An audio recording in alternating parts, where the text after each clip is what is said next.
I was about 19 when I thought I want to be a writer. And then I didn't get published until I was 37. It takes a long time to get there. And so just practice it, do it. Hey everybody, it's Ronnie with Sherry here from Daybreak Star Radio, the only station indigenizing the airwaves. And today I'm thrilled we get to chat with Brooke, aka B.L. Blanchard, a proud member of the Sault Ste. Marie tribe of the Chippewa Indians, and an author and storyteller with roots in Michigan's Upper Peninsula and heart in sunny California.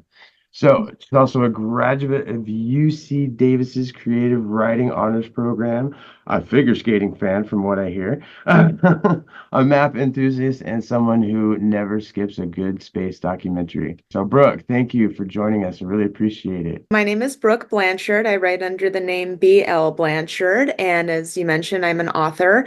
I've had two novels published. My first was The Peacekeeper, published in 2022, and the second was The Mother, published in 2023. Both are by 47 North.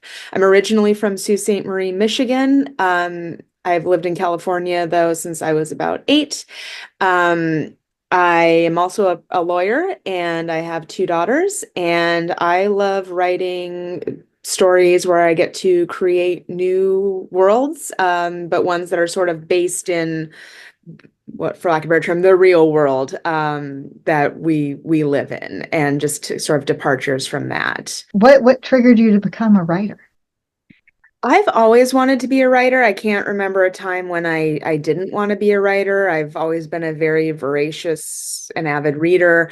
So like a lot of people who love to read, I wanted to write. And sort of all through high school, undergrad, I was always sort of writing on the side. And then kind of let that part of myself go dormant while I went to law school and started my legal career. And then in the summer of 2018, I was driving to work. I was listening to a podcast, and my commute to downtown San Diego, it takes you through Balboa Park and sort of spits you right into downtown. And as I'm listening to it, I kind of had this vision in my head of a high-rise building with a dream catcher, but it was sort of almost built into it like a cathedral window. And so that sort of triggered this idea of, writing something about a never colonized world. And so that was exciting to think about that. And that really sparked me wanting to get back into writing. So, how has storytelling, especially through writing, helped you connect more deeply with your heritage and culture? So I didn't get to connect with it until I was really about 20 years old. My father is the one who I have my tribal heritage through, and he was estranged from his family, and I didn't meet them till I was an adult when I reached out to them myself. So a lot of it has helped me connect with a family that I didn't get to know for the first half of my life, and helped me think about, you know, connect with tradition and heritage. What is it about a science fiction narrative in particular that inspires you? You're not sort of bound by the world as it is. It's the world as you fear it could be, or the world that you hope it could be, or a lot of times it's a combination of both.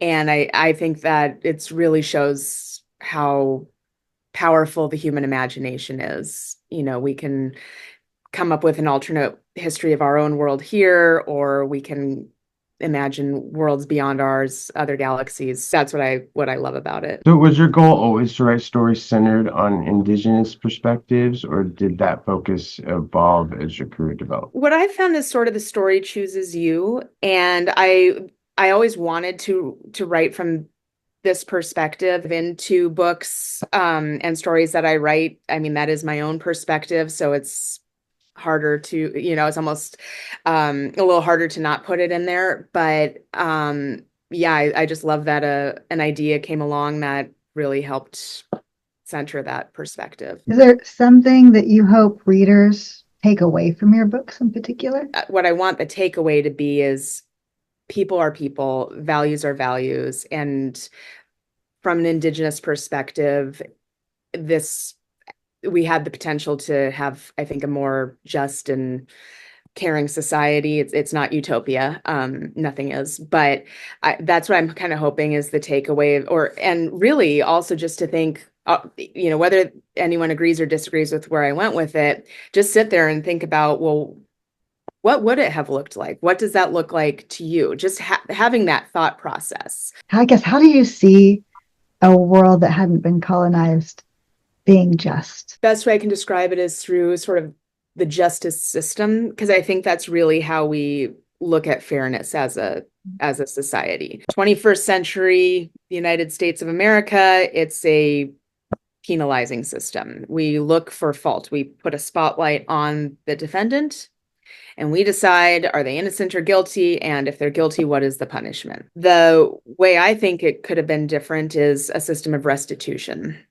And by that, I mean, we're taking the spotlight off of the perpetrator and we're putting it on the victim. What would make them whole? What would make them, what would bring them peace? So you've had to build entirely new worlds for your books. So I was wondering if you could share what the process was like and how long it, took to fully bring all that to life. I just decided, well, what do I want it to look like in the end? And I decided I wanted it to be a modern 21st century industrialized nation. It was, okay, what are the values? And I came up with sustainability and community were the two big ones. So if you're building a city from those two perspectives, are you going to pave over it? I don't think so. Are you going to build it into the world?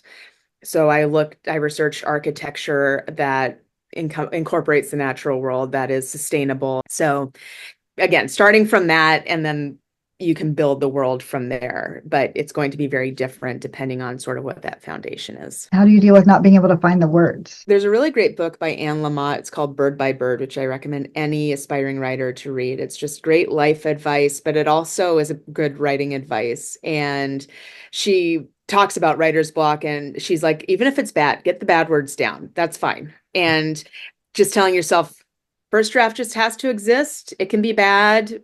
Get through that. The good words will come after the bad. And I found that to be very true. Do you have any advice for, say, an Indigenous youth who dream of becoming writers?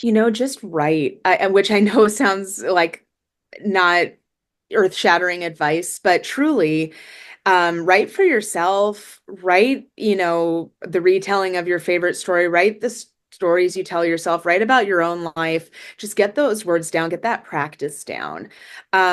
I was about 19 when I thought, I want to be a writer. And then I didn't get published until I was 37.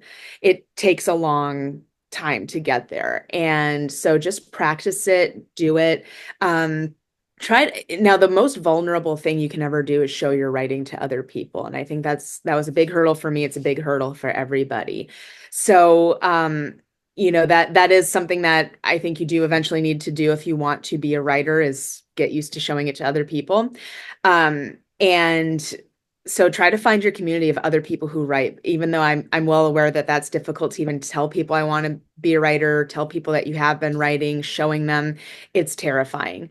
But I do think that it's something that you do need to do. It does make you a better writer to show your work to other people, to talk to other people. You find you're in the same boat. And so that would trust your friends, or find a community online or something where there are other writers. But I do think that's very, very important. And really encourage, please write your stories.